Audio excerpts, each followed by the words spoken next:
Hello, I'm Father Joe Gambala, pastor of St. Malachy Catholic Church in Sterling Heights. Welcome to Lenten Reflections. Today is Tuesday of the 5th week of Lent.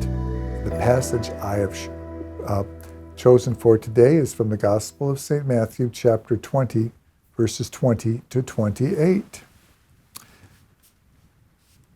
Then the wife of Zebedee came to Jesus with her 2 sons, bowed before him, and asked Jesus for a favor. "What do you want?" Jesus asked.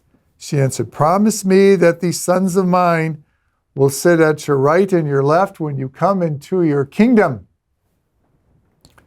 "You don't know what you're asking for," Jesus answered. The sons, "Can you drink the cup of suffering I'm about to drink?" "We can," they answered. "Will you indeed drink from my cup?" Jesus told them, "but I will not have the right to choose you who sits on my right and my left. These places belong to those for whom my Father has prepared for them." Then the other 10 disciples heard about this, and they became angry with the 2 brothers. So Jesus called them all together and said, "You know that the rulers of the heathen have power over them, and their leaders have complete authority. This, however, is not the way it shall be among you. If one of you wants to be great, he must be the servant of the rest. And if one of you wants to be first, he must be your slave. Like the Son of Man, who did not come into the world to be served, but to serve, and to give his life for the redemption of many."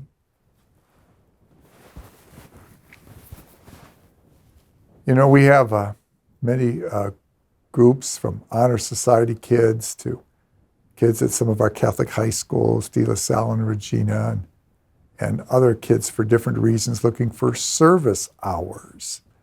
And they're looking for time to come to the church and do different projects that help the poor, help the community at large. And we have helped people out in that regard doing that service. At other times, we have had calls from people who have been, released from jail or as part of their deal not to go to jail, have to do service hours to help the community. So they will call us and ask us for what we can do around the parish, trim bushes, paint buildings, repair things, do something to show that their service can be seen as an atonement for the crime that they did. Jesus looks at service as essential in our relationship to him. He humbled himself more than anyone could humble himself. He humbled himself all the way to the cross and death for us all.